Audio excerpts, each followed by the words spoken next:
గ్లోబరీనా సంస్థ వ్యవహారంలో బీఆర్ఎస్ కార్యనిర్వహణ అధ్యక్షుడు కేటీఆర్ పై కాంగ్రెస్ చేస్తున్న ఆరోపణలను బీఆర్ఎస్ సోషల్ మీడియా కన్వీనర్ మన్నే కృష్ణ తీవ్రంగా ఖండించారు. గ్లోబరీనా సంస్థ కేటీఆర్ బినామీగా చెందిందంటూ కాంగ్రెస్ నేతలు ఉద్దేశపూర్వకంగానే తప్పుడు ప్రచారం చేస్తున్నారని మండిపడ్డారు. తెలంగాణ రాష్ట్రం ఏర్పడక ముందు కాంగ్రెస్ హయాంలోనే గ్లోబరీనా సంస్థకు కాంట్రాక్టులు ఇచ్చారని కృషాంక్ ఆధారాలను మీడియా ముందుకు తీసుకొచ్చారు. మీరు ఇక్కడ ఇష్యూ నీటిదుంటే, ఇష్యూ జాతీయ స్థాయిలో ఉన్న యువత ఇవాళ రోడ్డు మీదకి ఉంటే మీరు దాన్ని కూడా మళ్ళా కేటీఆర్ అని అంటున్నారు. కేటీఆర్ బినామీ అయితే ఇది 2013 ఆనాడు కేటీఆర్ గారు ముఖ్యమంత్రి కాదు, ఉమ్మడి ఆంధ్రప్రదేశ్లో వారు కాంగ్రెస్ పార్టీలో లేరు, వారు ప్రభుత్వంలో లేరు.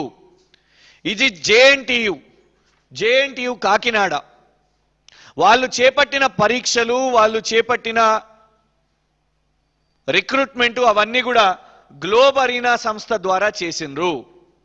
రేవంత్ రెడ్డి గారు మీ ప్రభుత్వం, మీ కాంగ్రెస్ ప్రభుత్వం ఉన్నది, మరి కేటీఆర్ గారికి సంబంధించిన సంస్థ అయితే మీ కాంగ్రెస్ ప్రభుత్వం 2013లో ఎందుకు జేఎన్టీయు విశ్వవిద్యాలయం గ్లోబరీనా సంస్థకు ఎందుకు కాంట్రాక్టులు ఇచ్చింది?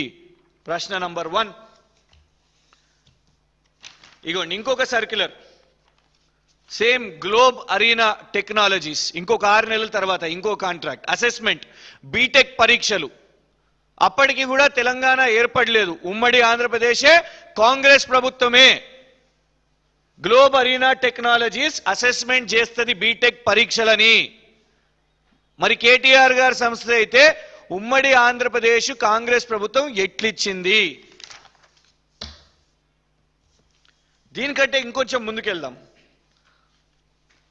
2012లో అతిపెద్ద ఇన్ఫర్మేషన్ అండ్ టెక్నాలజీ సమిట్ ఆనాడు కాంగ్రెస్ ప్రభుత్వం ఏర్పాటు చేసింది. ఇక్కడ ఇదిగోండి కిరణ్ కుమార్ రెడ్డి గారు ముఖ్యమంత్రి, ఇది ఆ యొక్క వేదిక ఫోటో. ఇది ఈ కార్యక్రమానికి ముఖ్య అతిథిగా ఆనాడు కాంగ్రెస్ ముఖ్యమంత్రి కిరణ్ కుమార్ రెడ్డి గారు పాల్గొన్నారు. ఈనాడు చీఫ్ సెక్రటరీగా ఉన్న సంజయ్ జాజు గారు ఆ రోజు ఐటీ విభాగానికి సెక్రటరీ, వారు కూడా ఇక్కడ ఉన్నారు. ఈ కార్యక్రమంలో స్పాన్సర్ గ్లోబరీనా. కాంగ్రెస్ ప్రభుత్వం చేపట్టిన సదస్సుకి స్పాన్సర్ గ్లోబరీనా. అందులో వక్తగా దాని యొక్క CEO. కాంగ్రెస్ ప్రభుత్వం చేపట్టిన సదస్సులో విఎస్ఎన్ రాజు గ్లోబరీనా CEO ఉన్నారు. అప్పటికి కేటీఆర్ గారు ప్రభుత్వంలో లేరు. ఇవ్వండి మిగతా అధికారులతోని అదే సదస్సులో సుమారు 13 నిమిషాలు మాట్లాడారు.